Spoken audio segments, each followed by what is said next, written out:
இந்த சந்திராஷ்டமத்தை 2.5 நாளுக்கு வச்சுக்கிட்டு மக்கள் படுற பாடு ரொம்ப கஷ்டமா இருக்கு. அவ்வளோ கஷ்டப்படாதீங்க. அப்போ சந்திராஷ்டமம்னா என்ன? உங்கள் ராசிக்கு சந்திரன் 8வது ராசியில் வருவது சந்திராஷ்டமம்.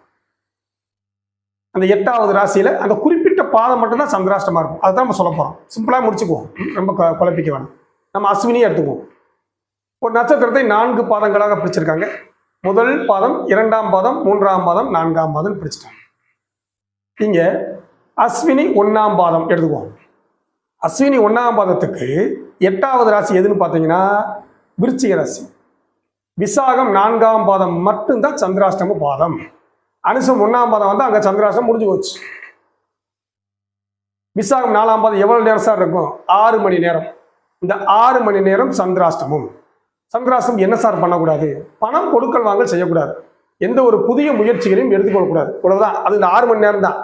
நீங்க 2.25 நாளைக்கு சந்திராஷ்டமத்தை வச்சு கல்யாணத்திலிருந்து ஒவ்வொரு விஷயத்திலும் போட்டு பாடா படுத்துறீங்க. அப்படி படுத்திக்க வேணாம், குழம்பிக்க வேணாம். அதுக்காகத்தான் இந்த பதிவு. எந்த ராசியாக இருந்தாலும், எந்த நட்சத்திரமாக இருந்தாலும், உங்கள் ராசியின் 8வது ராசி சந்திராஷ்டம ராசி.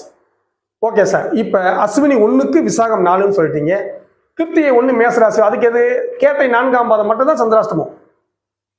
மூலம் 1 வந்தா சந்திராஷ்டமம் கிடையாது. விசாகம் 4 சந்திராஷ்டமம் கிடையாது. அப்ப கேட்டை 4 மட்டும்தான் எடுத்துக்கணும். அப்ப கேட்டை 3 வரைக்குமே சந்திராஷ்டமம் கிடையாது. நீங்க என்ன பண்றீங்க? 2.25 நாளைக்கு எடுத்துக்கிட்டு நிறைய குழப்பிக்கிறீங்க. அது எந்த செயல் செய்யக்கூடாது, அது செய்யக்கூடாது, இது செய்யக்கூடாது, நிறைய குழப்பம். சரி, சந்திராஷ்டமத்துக்கு பரிகாரம் இருக்கா சார்? இருக்கு.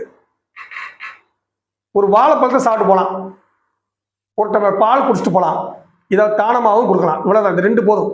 வாழைப்பழம் அல்லது ஒரு டம்ளர் பால், இதை குடிச்சிட்டு போகலாம், யாருக்காவது கொடுத்துட்டு போகலாம், இல்லை கோயிலில் போய் ஒரு அபிஷேகம் மாதிரி பண்ணிட்டு போகலாம்.